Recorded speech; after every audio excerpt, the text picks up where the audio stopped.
I think we've all had some time to process the spoilers now that have been out for like just over 24 hours, and the initial reactions to this chapter, or at least the spoilers, have been wild. I have seen the timeline in shambles over this past night, and now that I've had time to sleep on it, I half agree with a lot of what has been said. I get it. I understand that this wasn't the craziest chapter, and when Gege has been feeding us absolute bangers, week after week, week after week, week after week. I get it. Getting this chapter kind of feels like a kick in the dick when we've just took a 2-week break, and for the longest part, every time Gege has taken a break, he's come back with a fucking stormer of a chapter. So, to come back off a 2-week break and everyone fiending for that next dose of Gege goodness and not actually having it delivered it directly into our veins, it did kind of sting a bit, and I will agree with you. I will agree. But what I do say, and if you've been around this channel long enough time, this video is probably going to get me called a dick rider, and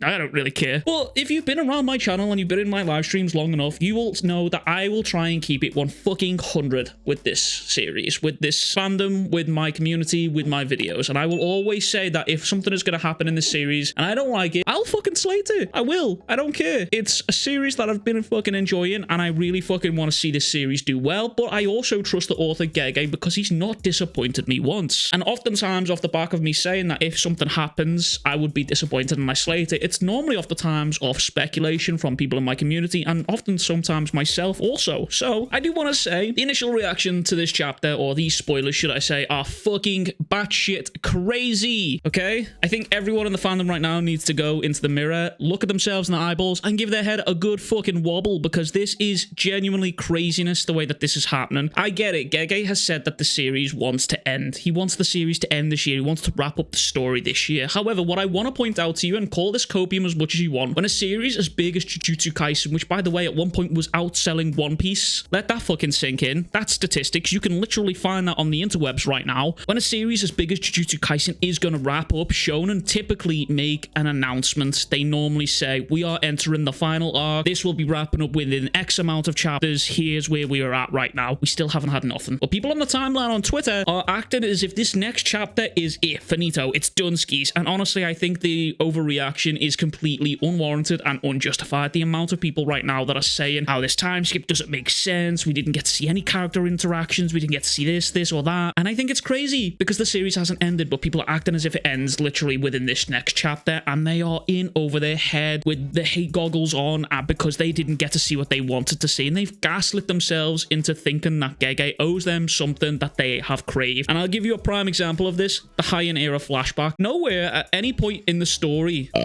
is a Heian era flashback actually needed. In fact, the only one thing that it is needed for is possibly Yuji's birthright. Outside of that, we don't need to know anything. Everything that we have and know about all these characters that have come from the Heian era sets them up, and the mystery around them keeps them more intriguing. We don't actually need a Heian era flashback. It is just like real life. Sometimes in life, you find shit that you do not know the fucking answers to, and it will forever remain a fucking mystery. And sometimes authors also want to replicate in that story. Crazy. I know. That's what happens. It happens. But let me fucking remind you that out of all the Shonen Jump series right now, Jujutsu Kaisen, Let Us Come Out of the Dark Trio, is being touted and thrown about on the timeline as if it could be in people's top 5 manga of all fucking time. I mean, for me personally, it is up there. It genuinely is. It is, I think it, for me personally, currently, it is tied top 2 for me with Hunter x Hunter and Jujutsu Kaisen. And I have a hard time trying to decipher which one of those takes the fucking cake for me and which one goes in front of that. But throughout the series of Jujutsu Kaisen, Gege has not disappointed me once. Genuinely. I have not come away from a chapter and thought, fuck man, I genuinely didn't really like that chapter. This chapter, however, did sting a little bit. I am not a fan of this random time skip. However, I also recognize that the series is written weekly and also volume by volume, which a lot of people don't recognize. The series needs to be wrapped up neatly and week by week and on a volume by volume basis, so keeping people to come back. So with that being said, let me just remind you that Gege has delivered so many fucking times, and if you're concerned about these flashback moments and explaining what's happened within this little month that has gone past here, let me just point you in the direction of the Yuki, Choso, and Kenjaku fight.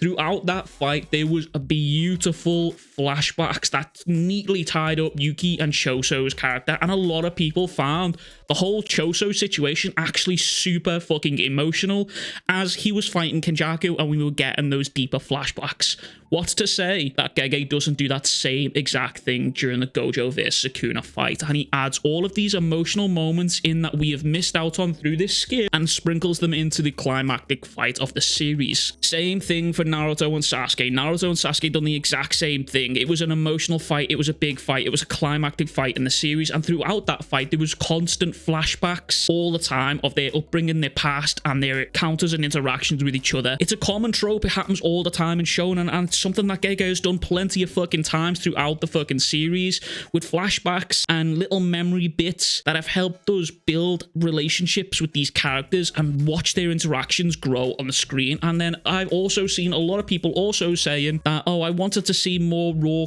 character interactions with each other and it wouldn't be in terms of a fight. But let me just remind you, every character interaction in this series, some of the best character interactions in this series have come from a fight. And if you don't believe me, let me just nail this home for you right now. Megami vs Sukuna, the interactions we've seen them two, first off when Sukuna had taken over Yuji's body and took Yuji hostage, that interaction came from a fight. Yuji and Chodo versus Hanami, that in the anime is regarded as some of the sickest moments ever for the anime onlys and generally for the manga fans also. The interactions between them two, or them three, all during that fight was incredible. Mahito, Todo, Yuji, those interactions in that fight were some of the highest moments in this series.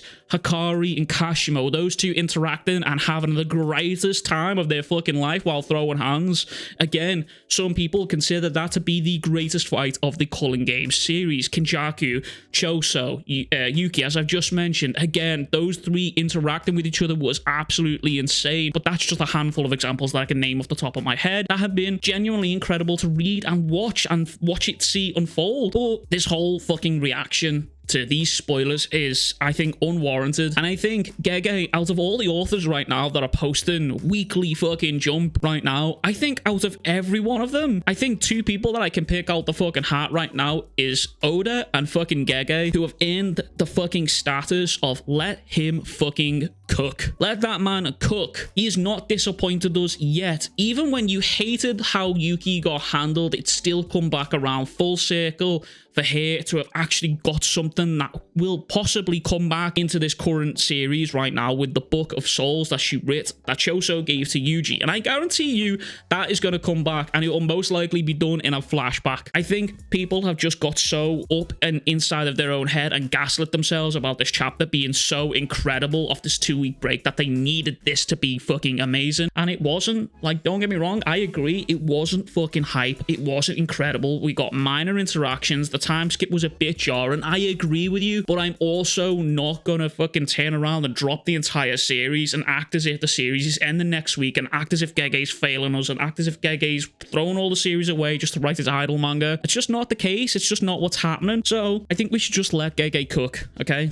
Remember what Gege has written in over 200 chapters. If you think that this feels rushed, that's fine. You can have that opinion, more than entitled to that opinion. But don't act as if Gege is throwing the entire series away. And you can call me a fucking dick rider as much as you want. But if you've been around my channel and in my streams long enough, you'll know that I will openly admit when I'm wrong about something. But I think Gege has earned the right, after 200 chapters of pure fucking epic manga, I think Gege has earned the right for us to sit back and go, okay, let's see what you can cook. Let's see what you can give us. If this shit turns out to be like Bleach, I'll be the first one you see on the fucking timeline slating this series. Let me tell you, I've said it plenty of times in my live streams and in my videos. I will be the first one you see on the timeline slating this fucking series if this turns out like Bleach. But I can't see it. I think Gege is going to write one of the greatest shonen of this generation, and I think he's going to wrap it up in a nice little neat bow. But as I have also said in plenty of my live streams, I do not think the ending for this series is going to be as good as what you think it is subjectively. I think people are hoping and praying this happy-go-lucky hero beats the villain story, and that may not be the case. I just wanted to remind you guys why you should probably always sit back and look subjectively at these week-by-week chapters and not expect them to be absolutely mind-blowing every fucking week. We have to have down periods. Every mountain has a peak and every mountain has a valley, and you should always look at it when you're reading a manga. You should always look at it that way. You should always keep it realistic with yourself, and instead of just going into absolute rage mode and shitting all over the author for one fucking singular chapter, by the way, which isn't even fully released, I think we should all just take a sit back and let him fucking cook. But that is my little rant over. If you enjoyed this video, make sure to like and subscribe. I'm constantly doing Jujutsu Kaisen content. I'm constantly talking about this shit. And if you haven't already, join the Discord. I'm always in the Discord. Well, most of the time. The Discord's kind of crazy. We just talk about all sorts of nerdy shit. All we ask is that you keep it civil and don't be a fucking weirdo. But yeah, join the Discord.